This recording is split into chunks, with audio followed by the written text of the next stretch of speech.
Hello, everybody. Welcome back to the Catholic Culture Podcast. The piece of music you just heard is the first movement, the introit of the Requiem by a great 20th century Catholic composer, Maurice Duruflé. His Requiem is one of the most beautiful sacred music pieces I've ever heard, and I'm happy to be talking about this wonderful composer in this episode. I've been meaning to do this for quite a while now.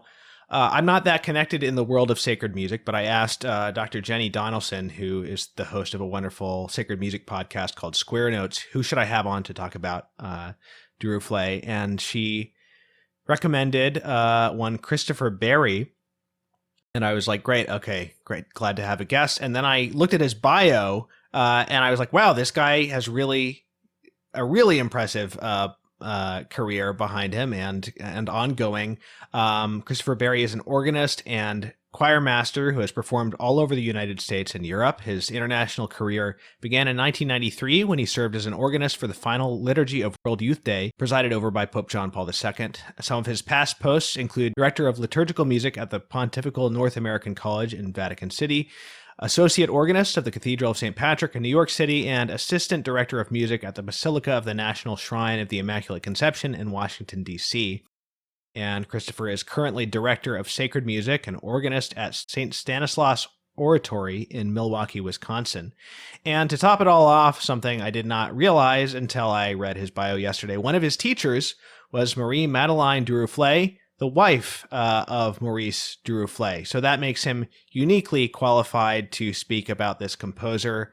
And one more thing I'll say before I introduce him. Don't forget to go to catholicculture.org/newsletter to sign up for one of our email newsletters. You can get our latest news, liturgical year info for every calendar day, and all the articles and things that we're putting out. I've been writing more over there lately. So again, catholicculture.org/newsletter if you want to see what else we have going on besides our podcasts.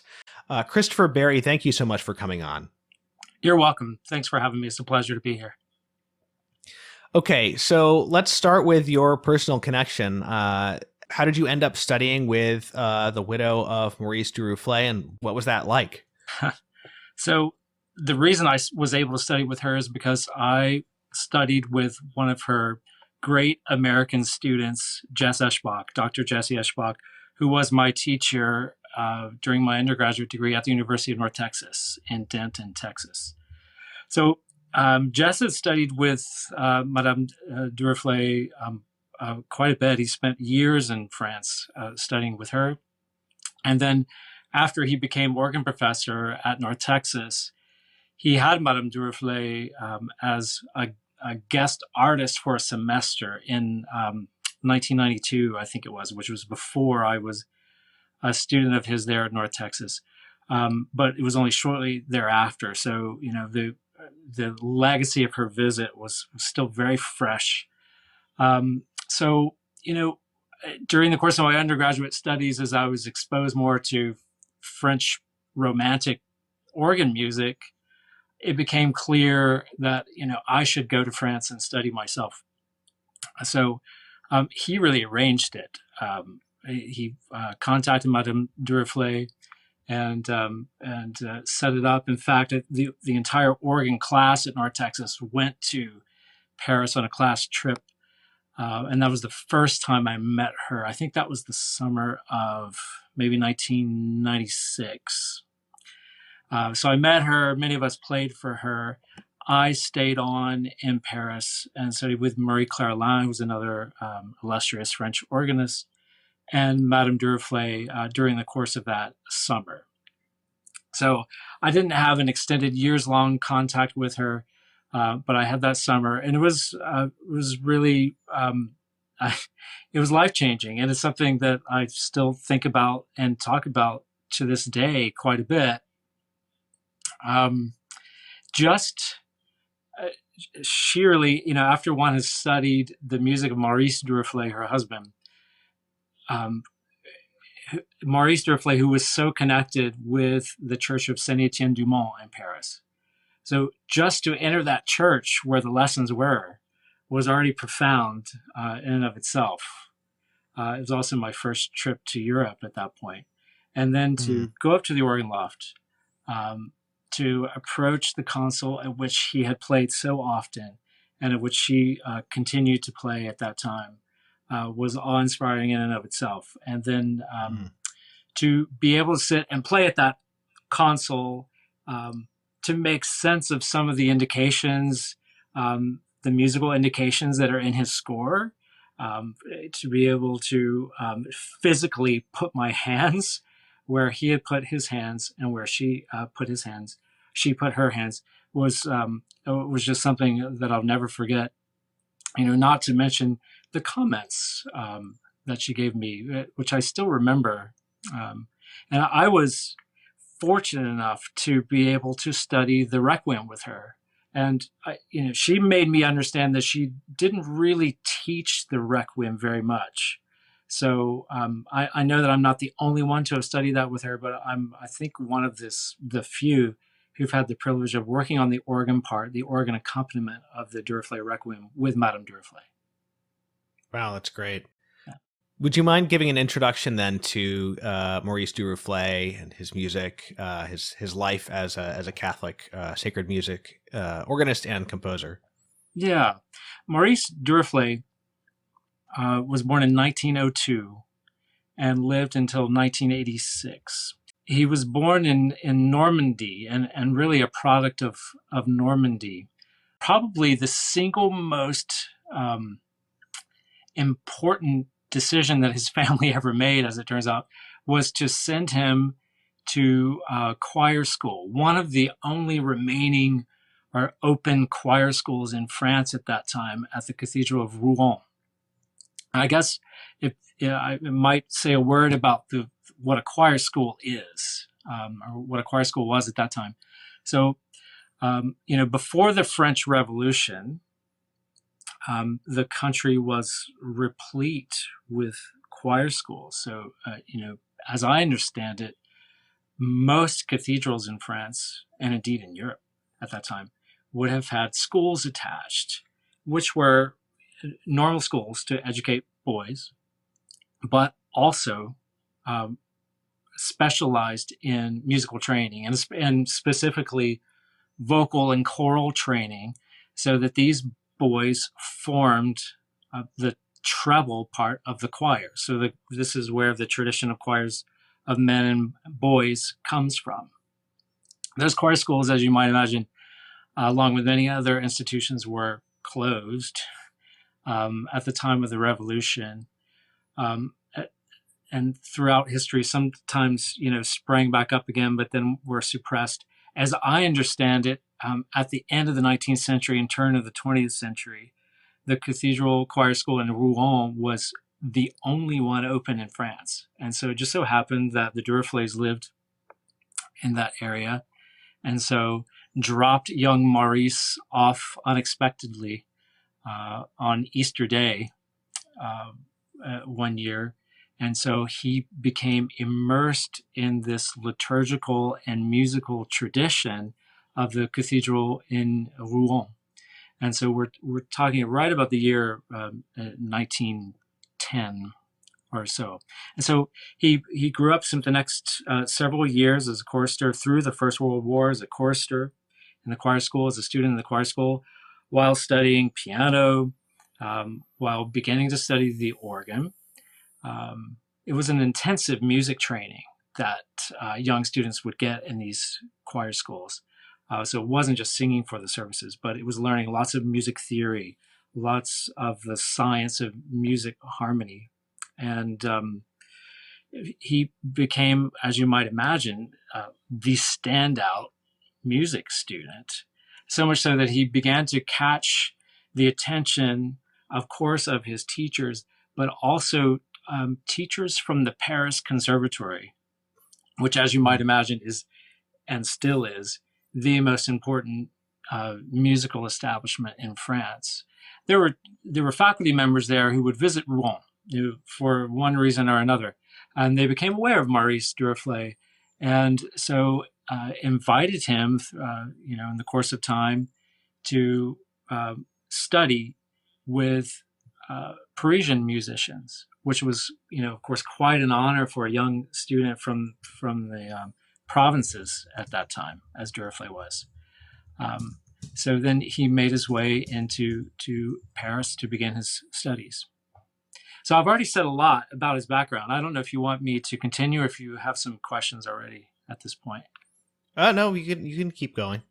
So Maurice Duruflé goes to Paris and studies the organ with Charles Tournemire.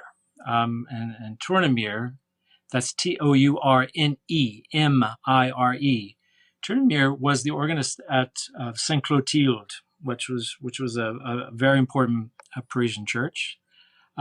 He was one of the most well-known organists in France at the time.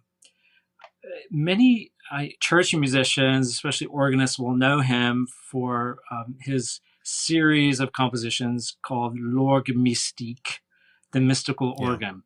He basically was a bit of an innovator in this, and that, at the time Tournemire was active, and we're talking about the early 20th century. Tournemire died perhaps in the 1920s or 1930s. So he's really active in those first years of the 20th century. This is the time of the plain chant revival, which was spearheaded and driven, and still is driven, from Salem, the all-important abbey of Salem in France. So in the time of Tournemire, these theories of Don Moccaro, which came out of Salem, were new. Many people maybe who might listen in will know about the rhythmic theories of Salem, the binary and ternary groupings, which musicians were striving to understand at that time. Tournemire did attempt to get a grasp of what Salem was after in terms of chant interpretation, and then used that in these organ settings for every Sunday and holy day of obligation of the church year. So he set an organ suite for each one of these Sundays and holy days, which would contain an introit, an offertory, and so on, settings for what we would consider the proper of the Mass, which might raise its own questions. These settings, exactly how they were used, but that's probably beyond the scope of this program. In any case, Duruflé was able to study with him. So, then we have this young Maurice Duruflé who's grown up literally singing the church offices. And that would have been Mass and Vespers at least every day, and perhaps more of the Divine Office than Vespers, certainly on holy days. And then he's studying with Charles Tournemire, who's very connected with Salem and with the evolution of chant, as it were, in France at this time. And so this is what Duruflé loves. And so he imbibes this setting of the church's chant for the organ using modern harmony and compositional techniques. So Duruflé remained close, even after he was no longer a student of Tournemire. He remained close to Tournemire for the rest of Tournemire's life, and Tournemire was very formative. Duruflé went on to study with other organists, notably Louis Vierne, who was organist of Notre Dame, and then entered the Paris Conservatory, where he studied all the subjects that most musicians, certainly organists, did at that time. So not only organ, which he did, but harmony, composition, piano accompaniment, counterpoint, fugue, all of these musical subjects. He attained first prizes in almost, if not all, of those areas, and then was appointed organist of Saint-Étienne-du-Mont, the church that I mentioned earlier. It was the only full-time, as it were, church post that he ever held, and he held it his entire life, from the time that he was appointed in 1929, I think, until his death in 1986. Would this be a good time to play some of his organ music? Absolutely. Okay, so what would you recommend that we look at? Well, a lot of his more well-known organ music was composed when he was pretty young. So, this is a really great time to play something. Great. The Prelude and Fugue sur le nom d'Alain, the Prelude and Fugue on the name of Alain, which we've talked about, which you like, and I certainly love too, would be a great piece to listen to. Is that piece related to his study with Tournemire? Is there a chant basis to that one? So that's a really interesting question. There is a chant-like theme, and we have to talk about that when we talk about organ composers studying chant. So, they will work with the essence of existing chants, and sometimes even state those chants verbatim in their works. But they're also, of course, influenced by chant and will compose chant-like themes which they use. And so we get that in the Prelude and Fugue on the name of Alain. This is a slightly later piece in that it was composed after 1940, so in the early 40s. It was composed in response to the death of a noted French organist and composer, Jean Alain, in 1940 in the Second World War. In fact, the dedication of the piece is to Jean Alain, a death for France. So there's a musical allusion to the name of Alain, indeed. So Duruflé uses, in the way that Debussy did, the musical alphabet. And Bach did this as well. He uses the musical alphabet for the letters in the name Alain in a chant-like setting. So would you say that, even though this particular piece isn't literally based on a piece of plain chant, it still is a good demonstration of the procedure that he uses, even when he is working with an actual chant melody? It is. And because we get this chant-like melody, which comes from a piece of Jean Alain's called the Litanies. This very famous piece of Jean Alain's called Litanies. Duruflé uses that chant-like melody, and so the way he surrounds that, the way he harmonizes that, the way thematically he incorporates that into the texture, is indeed exemplary of the way that he treats all chant.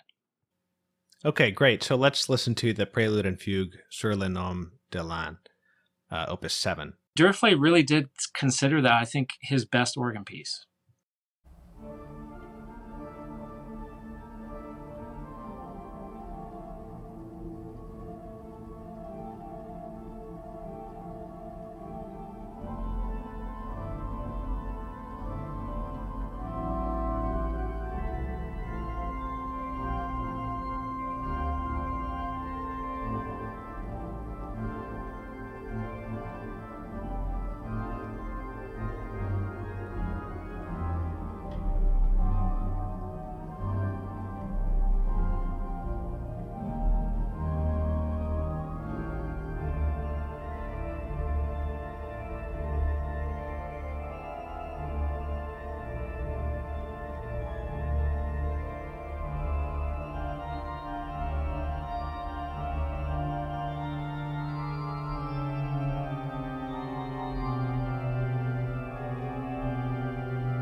Okay, so we'll talk a little bit more about his organ music. This time using a more familiar melody to anybody who has sung the Veni Creator Spiritus, which is one of my favorite chant melodies. I usually sing it on. I forget if it's New Year's Eve or New Year's Day that you get an indulgence for singing that or praying that in a church. So I usually do that.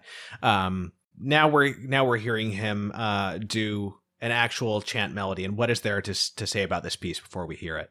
Yeah, Veni Creator, yeah, for which there is an indulgence on New Year's Day. Duruflé, I think, was most content with the third part of this huge setting of Veni Creator he did. So there's a prelude, there's an adagio, and then there's a set of variations on the hymn tune Veni Creator Spiritus. Most of us will immediately kind of feel familiar with the variations. If we hear and listen to organ music or play organ music, it's what we're most familiar with. That's for certain. So in these variations, the melody is always present. The melody of the chant is always present, though it's always presented in a really singular and inventive way. And indeed, Duruflé intended those variations to be alternated with the chant itself, with verses of the chant itself. And it's the only part of the mammoth piece that he ever played in public, at least in this country. And indeed, he seems to have written those variations first before he wrote the other parts of the piece. So he wrote those when he was quite young.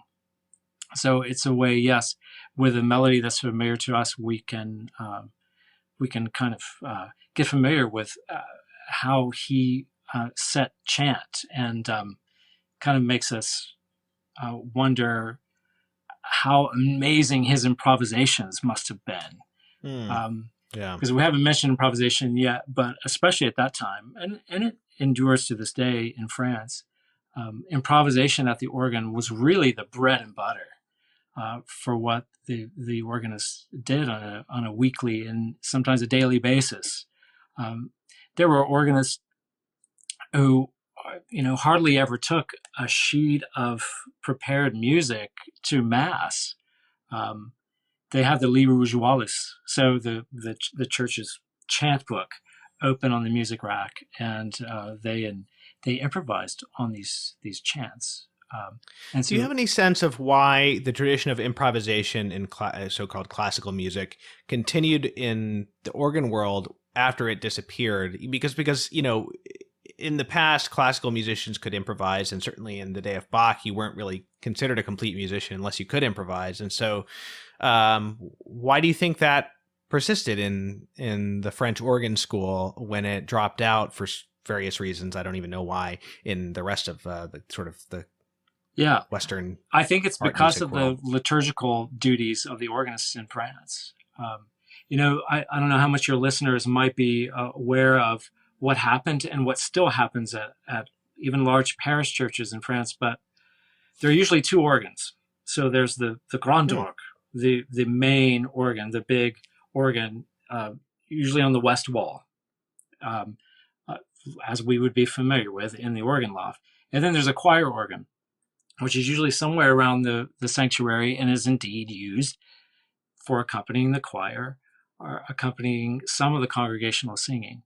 But the organ in France, the grand orgue, always had this role of course, accompanying the processions. So the procession to begin Mass or Vespers, and then the retiring procession at the end, but also of a solo role.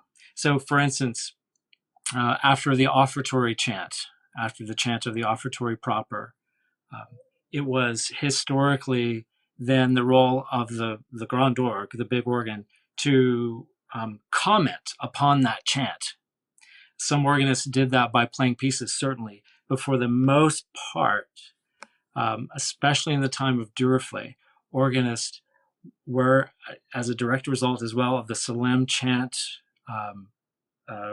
revival, for lack of a better term, were using their improvisatory skills to comment on the offertory chant.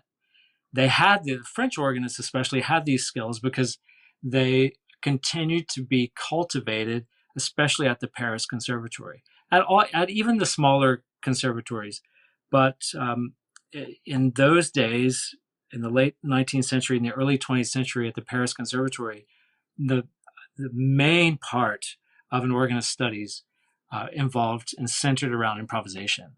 So, and even to this day, improvisation is cultivated within the conservatory communities in France. So the skill set is there, and then the opportunities were there because of these chants, which were actually being sung in churches. Wow, that's great. So I'm going to play part of this set of variations on Veni Creator Spiritus.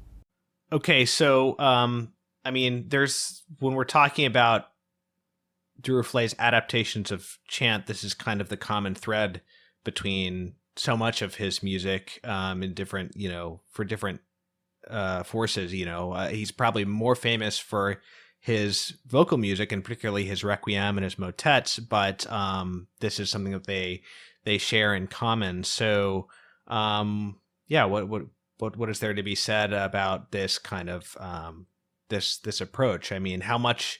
I guess one question that comes to mind is how much composition is going on if you're using melodies that already exist.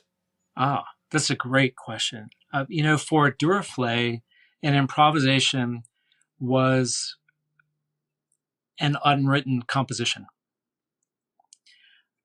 So I mentioned that improvisation was not, to say it was an integral part isn't even strong enough. It formed the nucleus of organ study in France at this time.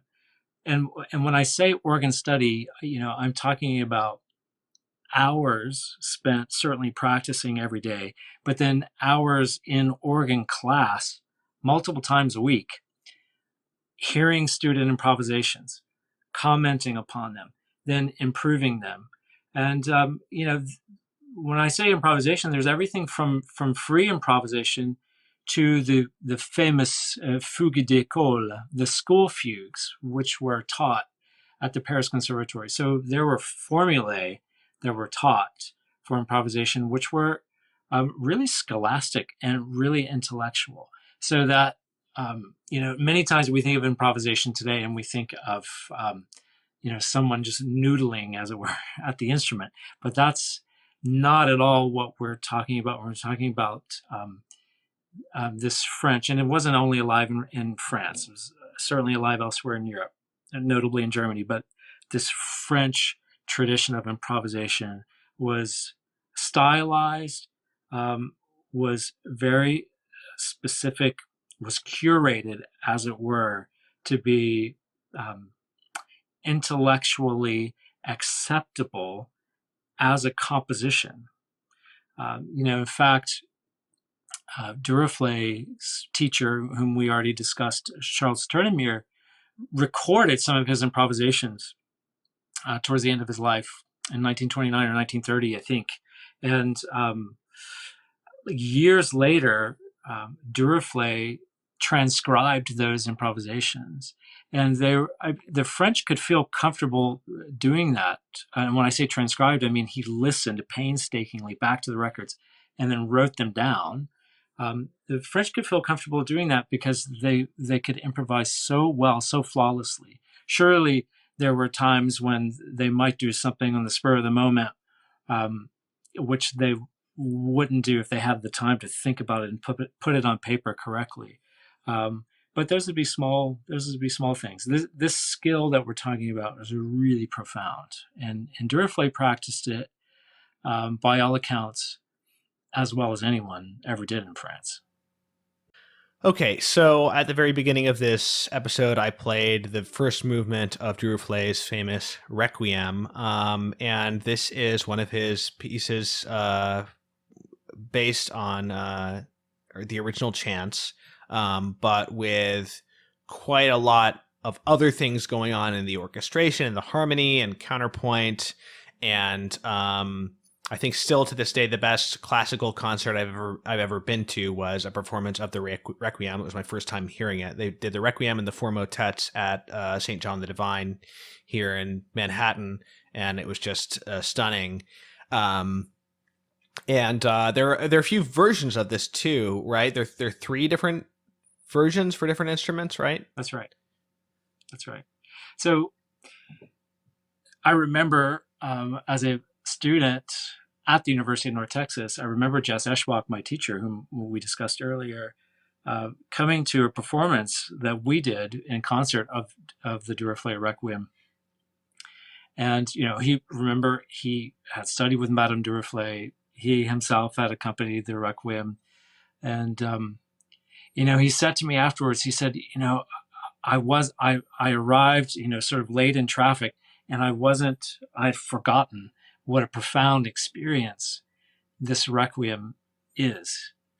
And he's right. So I can imagine, I just had to smile with envy. Your first experience of the Requiem must have been so profound. I can imagine. It was great. Yeah. How beautiful it must have been at St. John the Divine. Duruflé himself, when he talked about what became his most famous piece, and it still is considered his most famous piece, the Requiem, he talked about his inspiration, and he described it as taking dictation. It's really interesting. So he described a meditative state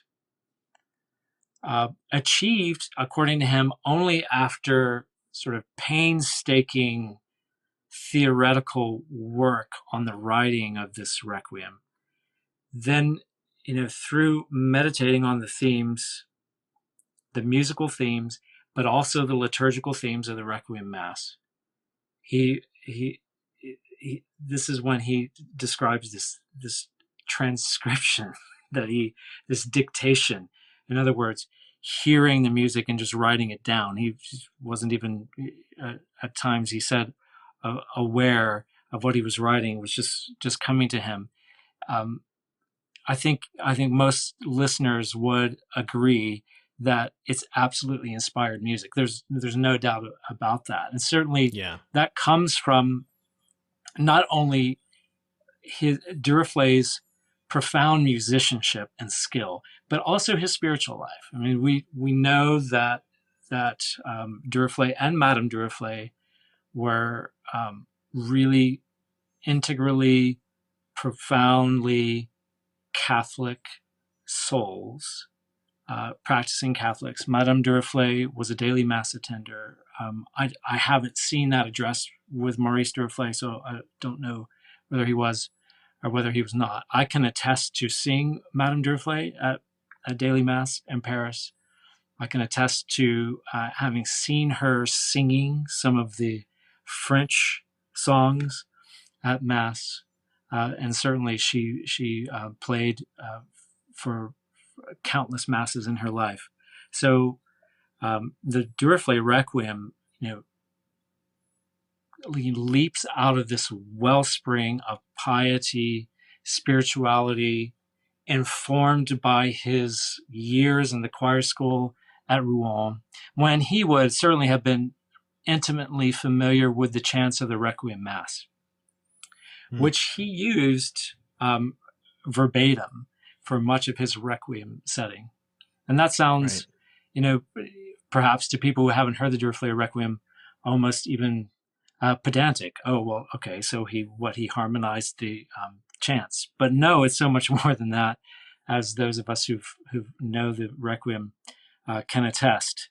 So that, for instance, in the first movement of the Requiem, we hear the tenors and basses of the choir enter with the Requiem theme.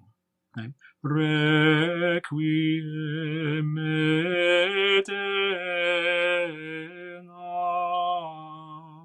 We can all recognize that. So immediately we're brought into this world of prayer.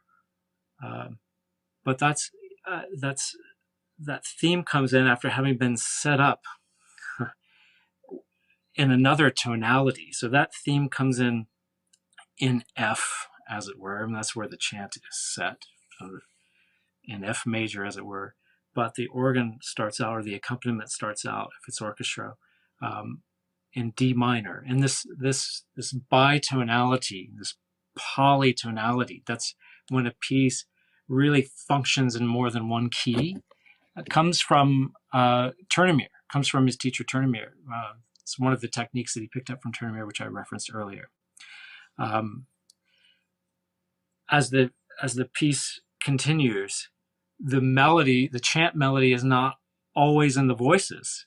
In fact, it's often in the instruments. So in the organ, if it's the organ accompaniment, you mentioned there are 3 versions.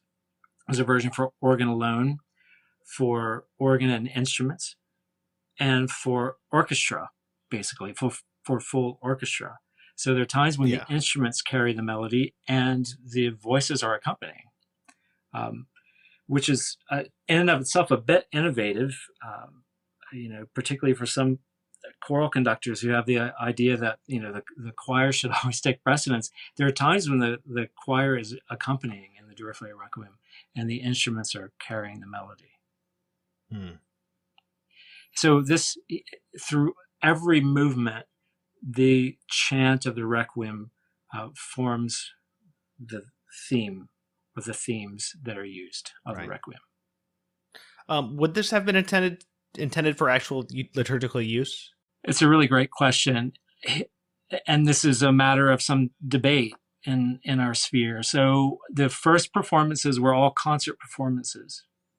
But Duruflé himself counseled that the piece should be performed around All Souls Day. And that's the language that he used. So I think, he wrote the piece so that it could be used either in concert or liturgically. And, I've performed it, as it were, both ways. In fact, just most recently, this last summer at the CMAA colloquium, we sang the Requiem Mass liturgically, and it works wonderfully well. But of course, it's also really a wonderful piece for evangelization in concert. Yeah. Okay, well, let's play the 8th movement, the Libera Me.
So, especially if you listen to the first movement and some of the other movements of this piece, I think a lot of people would describe it as having kind of an impressionistic quality to the harmony, the orchestration. That the first movement begins with this kind of swirling, orchestral sound before the chanting comes in. I was thinking about, the development of harmony in European music and how, so we started with chant, and people talk about this, the horizontal versus the vertical dimension in music sometimes, meaning like horizontal, meaning, the line going in time or a series of notes, and the vertical meaning sort of like how any combination of sounds together at any given moment.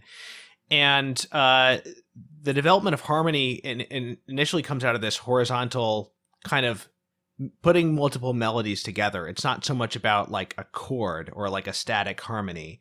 And then once you get into Bach's time, and especially after, you start getting the idea of like major and minor, whereas it was more based on the chant, the modes before, especially in chant. And then you get this era where it's really about, of course, there's still counterpoint, there's still rules of voice leading, there's still a horizontal element, as there must be in music, but the way that harmony works is more vertical in some ways. But then you get into the Impressionism era, and you've got people like Debussy who are returning to modes and sounds that may be reminiscent of, if not chant, then, folk music and things like that. But instead of, Debussy, I would say his harmony is very vertical, even though he's using the modes like, back in the day. Do you think there's anything to that? There's almost like a full circle where you've got this horizontal approach, which, becomes more and more sophisticated. And then you have these rules of harmony and chords and stuff, and you get this vertical approach. And then it sort of comes back, and the horizontal approach of modality is kind of combined with using chords more as like colors than as just a series of voices going in a certain direction. Yeah, you just described it perfectly. There's very little I can add. I feel like I should pay some graduate tuition or something for that music theory lesson, because it was great. It really was great. Oh, thanks. Debussy was known to have visited Salem. Oh, okay. So he was quite familiar with what was going on in terms of Gregorian chant restoration, as it were, as Salem called it. We could debate whether or not it was a restoration.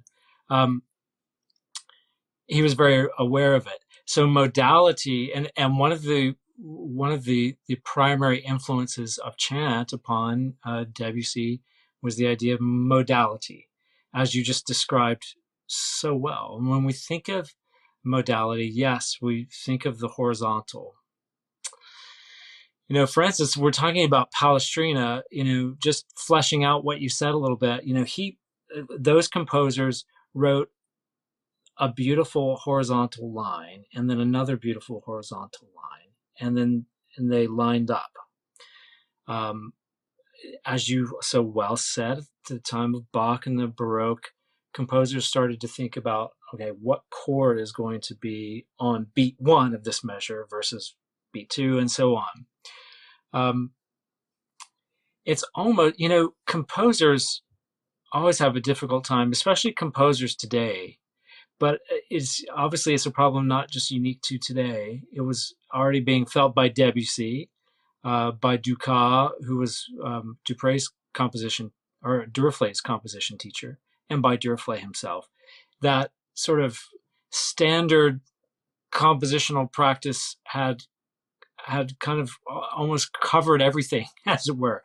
That there was this feeling that almost everything had been done. So that's why we see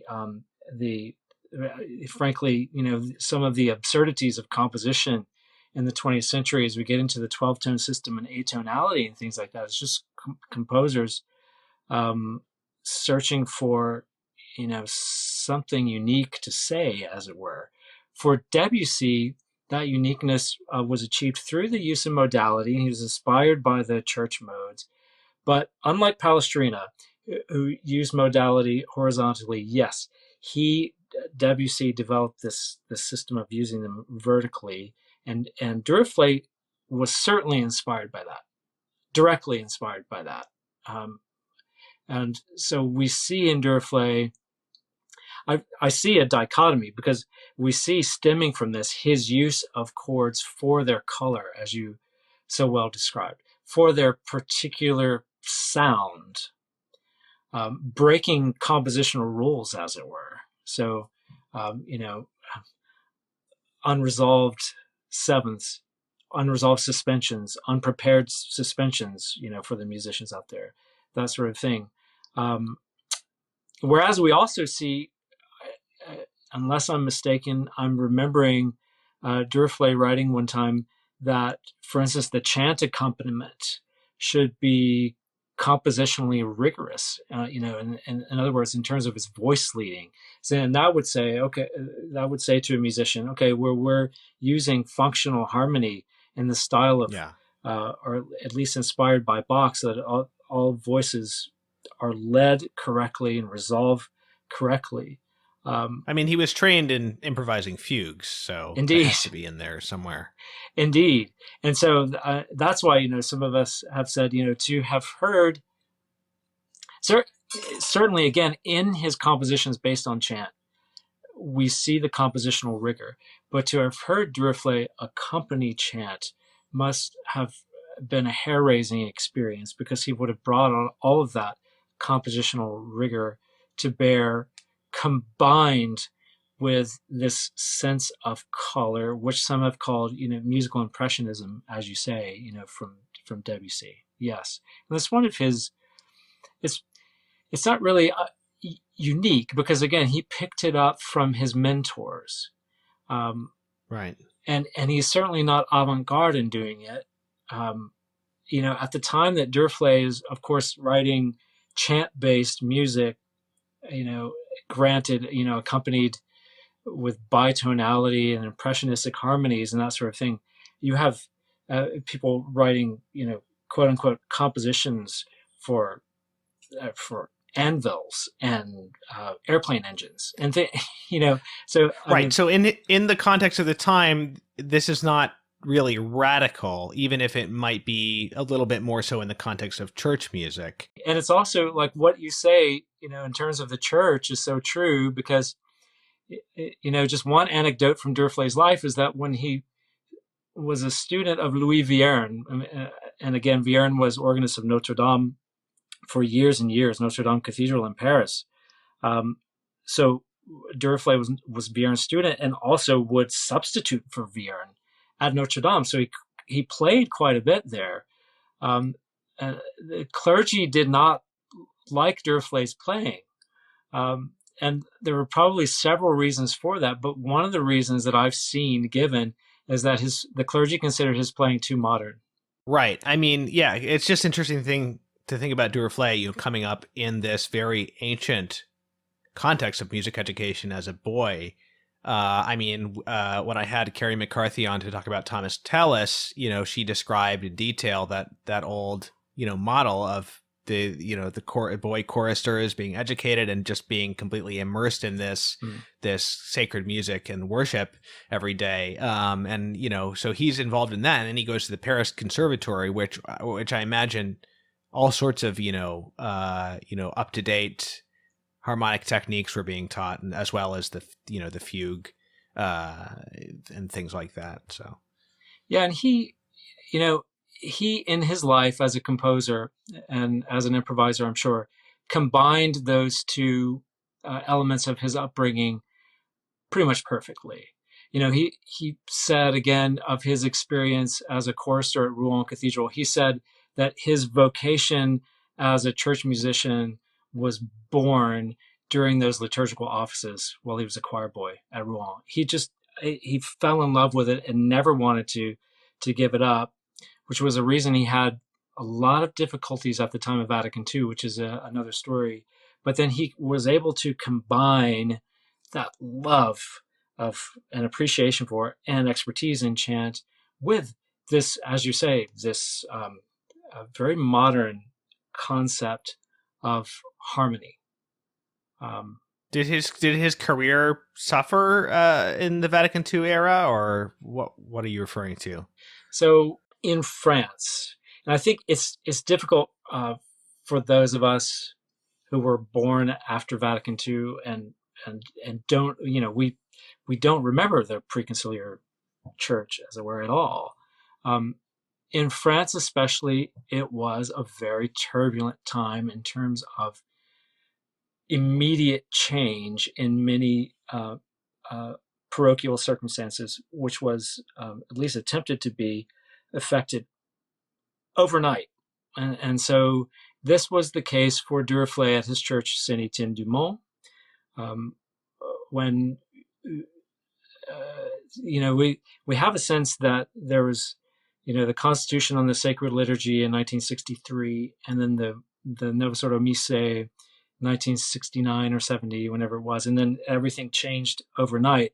But evidently, at least in France, there was a period of transition when experimentation was either explicitly called for or was implicitly done by the clergy. So immediately in France, after 63, after the Constitution on the Sacred Liturgy, these experiments started in the churches. And there's a famous example, an infamous example, depending on your point of view, of a jazz mass in one of the side chapels of Saint-Étienne-du-Mont.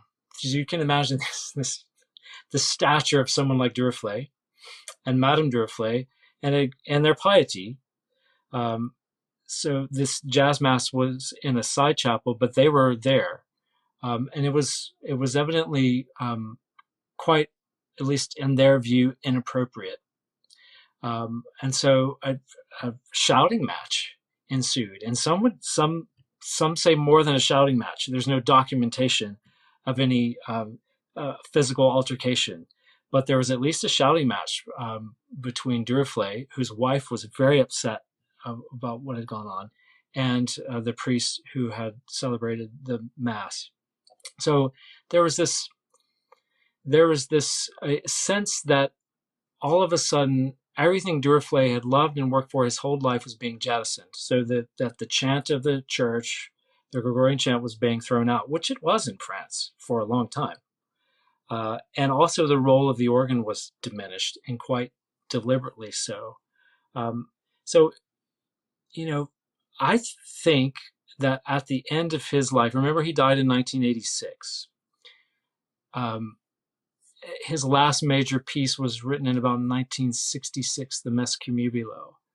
He sort of considered himself to be passé. He thought the chant was gone, the role of the place of the organ was gone. So he really had some sad years there at the end of his life. One hopes that he is privy now. I pray for him. He's privy now to the renaissance of church music, even notably in France, which has gone on. Of course, we know that it wasn't dead. There was a period of a really dark period, but most places have come out of that now, and there's been a rebirth. Well, as someone whose main musical background is as a jazz pianist, I totally agree with Duruflé. It shouldn't be used in the liturgy. So that's my unbiased opinion. I'd like to play two of his four motets. And I start with what is probably the most commonly heard piece by Duruflé, I think. In your average parish church, if you have heard a Duruflé piece, it's probably his Ubi Caritas. I mean, that's the one that I heard growing up, and I didn't know, basically, I think, until I saw that concert, that it was by this guy Duruflé, who I had never really heard of. But it was always my favorite piece of sacred music growing up. Just whenever I feel like I probably heard it on like a Holy Thursday occasionally. Is probably where I would have heard it done. But yeah, it's just such a beautiful piece, setting of the chant. So I'll start with the Ubi Caritas.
Okay, so these motets are very beautiful, but they don't sound as maybe insofar as his Requiem or his Mass are radical in a traditional church music context.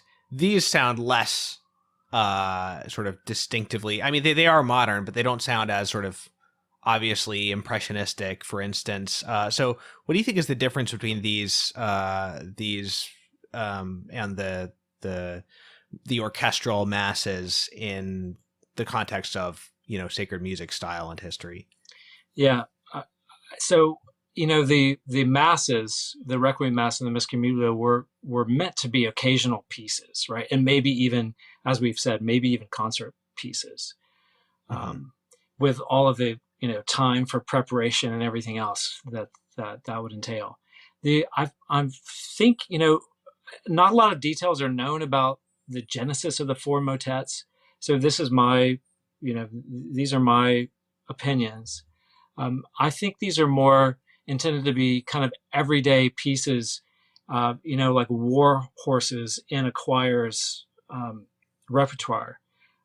Yeah, that makes sense. One thing that I've never seen there in all the writings about Duruflé and his works, there's a lot of guessing about where liturgically these motets might fit, and they're educated guesses and they're good guesses, and they're the guesses that I had too up until about 6 years ago, when I started again working in the traditional mass at a traditional parish, which has only masses and liturgies in the usus antiquor. Those four pieces, those quatre motets, I'm sure are from benediction of the Blessed Sacrament. So I'd grown up going to benediction and playing for benedictions, certainly. In the Novus Ordo, usually that's a pretty simple benediction with an O Salutaris, Tantum Ergo. But in its traditional form, its benediction of the Blessed Sacrament is quite extended. So it would start with a Eucharistic piece. And Ubi Caritas is that. It fits the bill, and especially in France, I've seen it used as that opening Eucharistic hymn, where we often use O Salutaris in this country. The Ubi Caritas fits that. Then there's a Marian chant, and so in those four motets, we have the Tota Pulchra S for 3 women's voices. And there's a Petrine chant in traditional benediction, which is often Tuus Petrus, which is the text that Duruflé set. And then, of course, the chant, which is De Rigueur, which is required for a benediction of the Blessed Sacrament, the Tantum Ergo, which he sets so beautifully. So I think he must have, I'm so grateful for this experience in the traditional Mass that I can see, oh yes, he intended it for that. And so benediction, of course, would be sung quite often in France during, in Duruflé's day. And so this could have been an integral part of the choir's repertoire. And then, of course, these motets could have done double duty, as you say, the Ubi Caritas, anytime, but certainly Holy Thursday. The Tota Pulchra S on any Marian feast, the Tuus Petrus, and perhaps on the feast day of June 29th, and so on. So they're eminently usable. And I think that's why they're more accessible, for lack of a better term, in terms of relative ease of preparation, although the Tuus Petrus is not easy, and some parts of the other motets are not. Tota Pulchra S is not easy. But certainly, relatively speaking, more approachable for musicians than the 2 masses.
And what would you say about the motets in relation to, insofar as they are more functional pieces of liturgical music?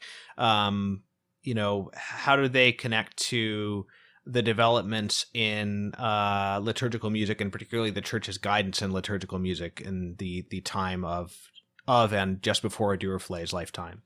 Yeah, thank you. That's a great question. So, for Duruflé, the real galvanizing point, and for church musicians of that time, for serious liturgical musicians of that time, the catalytic moment was the motu proprio of St. Pius X in 1903, Tra le sollecitudini, the motu proprio in church music, which was really, today it seems, quotidian to us. There's nothing really surprising to us in it, but at the time it was really revolutionary, and it really attempted to affect a unification of church music, to achieve a universality of Roman Catholic church music through the use of the newly revised chant, which was being produced at Salim. So their Salim comes in again. The directives included, using, of course, chant primarily in the liturgical services, not using, operatically inspired music. Another directive was that, the closer that a new composition adhered to the spirit of Gregorian chant, the holier it would be. There were these conditions of holiness, Catholicity, universality, which were espoused in that document. And was the spirit of the Gregorian chant defined at all in that document? Well, no, and so would that be mainly serving the text and not stirring up the passions too much, or something like that? Well, this is, of course, like matter of intense debate now, and has been for some time, because that spirit of Gregorian chant is almost like the quote unquote spirit of Vatican II is right. It's difficult to define that, but I think you just put your finger on. I mean, for those who will reflect on that, so that I think for musicians that would mean even melodically, there's diatonic melodies, which form the Gregorian chant as codified at Salim. The sort of peaceful, calm, tranquil nature of the performance practice, for lack of a better term, which was espoused by Salim. And so there we see it in those four motets of Duruflé. And I do think, I've never seen anywhere that those motets were a direct response to that motu proprio in subsequent documents from the Vatican. But I think in his mind, they must have been. So, they use the chant of the church. They are mostly, there's a lot of homophony. That is, there's voices moving together, proclaiming the text at the same time, so that it's immediately intelligible to the listener. You mean they're like not overlapping rhythmically as part of that, right? Right. Not for the most part. There is some of that sort of polyphonic setting I'm thinking of, in the Tota Pulchra S, but still it's fairly limited.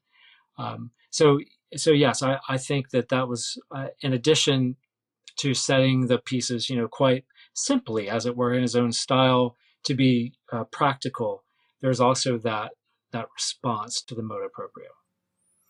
Right. Well, I think in much of Duruflé's organ and choral music, there is a real tranquility. Not to say that, there is some drama in the masses, but but there's also, if you'll forgive the phrase, a noble simplicity, to the motets, especially the ubi caritas, the chant melody is readily identifiable, for instance, and yet it gains so much by how he harmonizes it very beautifully and recontextualizes it again with different keys and things like that, like you were saying with the beginning of the Requiem.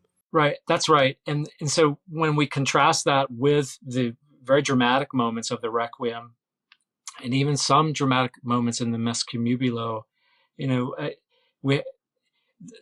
context, those dramatic moments come, I'm thinking of the Sanctus of the Requiem, when of course the text would lead us to this, but, musically we're led up to this unbelievably grand climax, at Hosanna in Excelsis, and then a calming of the musical texture, so that it ends even before the Benedictus quietly, and the Benedictus is set very tranquilly and calmly.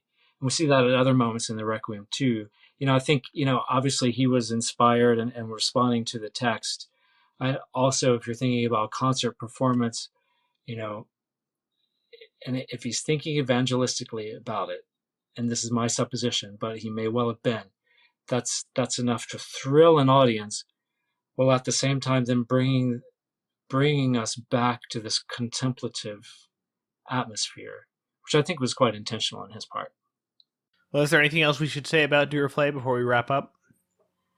I would just say that I've always been drawn to Duruflé for all of the reasons that we've talked about, but also because I think that he's a blueprint for what church musicians could be and perhaps should be.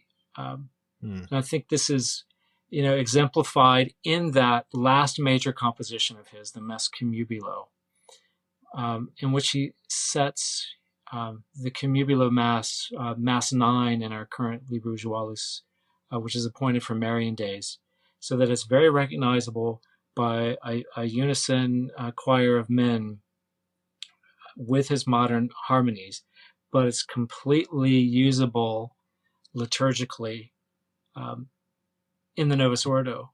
And so though Duruflé himself seems at the end of his life to have been despondent,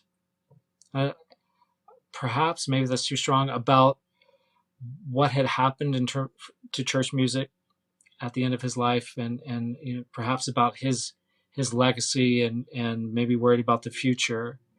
Yet he gave us this wonderful piece, the Cumubilo Mass, as a guide to the future, and also his example being inspired by the music of the church, yet also, as the church herself has always done, seeking out and utilizing that which is best in the culture around us. And for him, that was his use of harmony and textures, etc., to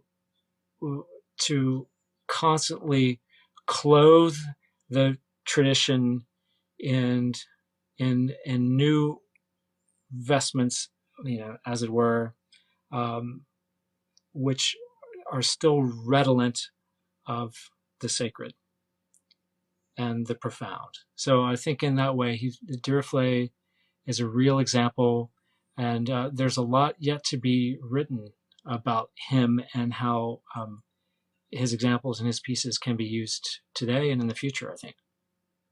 Great. Yeah, I totally agree. Just for the listener, yes, I encourage you to check out more of Duruflé's music. Actually, you can hear all of it in about 2 hours because he didn't publish a lot. He's reputed to have been a perfectionist. You mentioned Dupre's limited compositional output. Yeah, I mean, the stories are that he was such a perfectionist that he was tearing up scores, throwing them in the fire, literally, which really distressed his wife, Madame Duruflé. And it's somewhat sad because at the end of his life, Maurice Duruflé was known to have said that he wished he had written more. And of course, he did write more. He just didn't allow it to survive. However, there might be more compositions, even since his death. There have been some pieces that have been published, and there might even be more that are unpublished, just awaiting the right opportunity. So we can hope for that. Okay, well, let that be a lesson to any, composers or writers or artists that don't be too perfectionist to publish your work. If it, once it reaches a certain level of, finishedness. Don't let perfection be the enemy of the good. That's a great thing to keep in mind. Yeah. Christopher, thank you so much for coming on the podcast. It was great to get to learn a lot more about Duruflé and that era of French music and church music in general. So thank you. Thanks for covering Duruflé and this topic, and for having me on. I really appreciate it. Is there anything you'd like to plug as far as current activities, recent recordings, anything like that, upcoming concerts? Oh, I appreciate that. I am an adjunct faculty member at the Catholic Institute of Sacred Music, which is based in Menlo Park, California. Dr. Jennifer Donaldson is the director of that institute. There's ongoing programming there. In fact, she is such a force of nature that there are really interesting, really exciting programs happening all the time. So, and I take part in some of that, and some I don't. But if your listeners want to check that out, the Catholic Institute of Sacred Music, based in Menlo Park, California, I would recommend it. All right, I'll link to that. Well, thanks again, Christopher. Thanks everybody for listening, and I'll see you next time.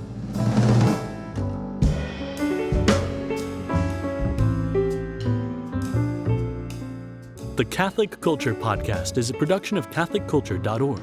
Check out our other podcasts, including Way of the Fathers, an early church history podcast hosted by Jim Papandrea, Catholic Culture audiobooks bringing to life classic Catholic writings, and Criteria, the Catholic Film Podcast, featuring deep analysis of great films from a Catholic perspective.